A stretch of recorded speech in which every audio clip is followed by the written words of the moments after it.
Hello, you're watching Shalom World News.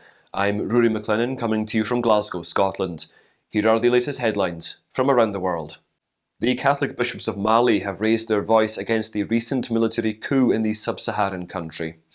Following the coup, the military detained the interim president and prime minister, aggravating the political uncertainty in the country. However, they were later on released. The Catholic bishops of the Muslim-majority nation have decried the coup in a statement. Head of the Episcopal Conference Bishop Jonas Dembele Kayes said the current crisis arises from personal interests. The bishop also called for dialogue to put an end to the chaos in the country, where Christians comprise just 1.86% of the population.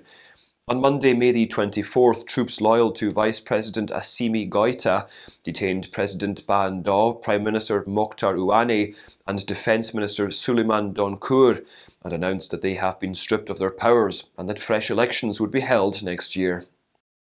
Two young Catholics in Myanmar who were engaged in distributing food and humanitarian aid to people displaced by the clashes between the military and armed militants in the state of Kaya were gunned down by government troops on May the 27th. Alfred Ludo and Patrick Beauray, who are both 18 years of age, belong to St. Joseph Parish in Demoso City of Loikaw Diocese. More than 50,000 people have been displaced in the clashes between the troops and the militia, which intensified last week. The two Catholics were active in collecting food for the displaced. Their funeral took place at St. Joseph Church on Friday, May the 28th. Clashes in the state have also resulted in the shelling of two Catholic churches. As Lebanon undergoes a severe economic and political crisis, Pope Francis has invited Lebanese Christian leaders to reflect on the worrying situation of the country and pray for peace and stability.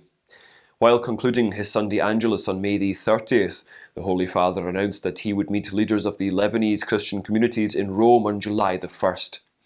The pontiff specially entrusted the day of reflection and prayer to the intercession of the Blessed Virgin of Harissa, one of the most popular Marian sanctuaries in Lebanon. The Middle Eastern nation is going through one of its most difficult phases. The nation is yet to recover from the devastating blast in Beirut on August the 4th in 2020, which left 200 people dead and thousands injured, while the economy is in a perilous state.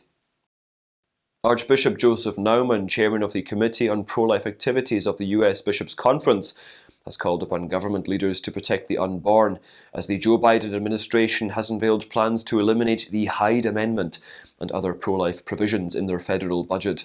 Calling on Congress to preserve and to work toward a budget that truly builds up the common good of all, Archbishop Naumann said that Congress must reject the administration's proposal to subsidize the deaths of unborn children. The Hyde Amendment prohibits the use of federal funds to aid abortions. Urging all to protect the Hyde Amendment, the prelate said women deserve the resources to enable them to fully care for and nurture their baby and to welcome them in a loving, stable environment. And those are your latest headlines. Do join us again tomorrow. In the meantime, you can visit swnews.org for more updates. Shalom.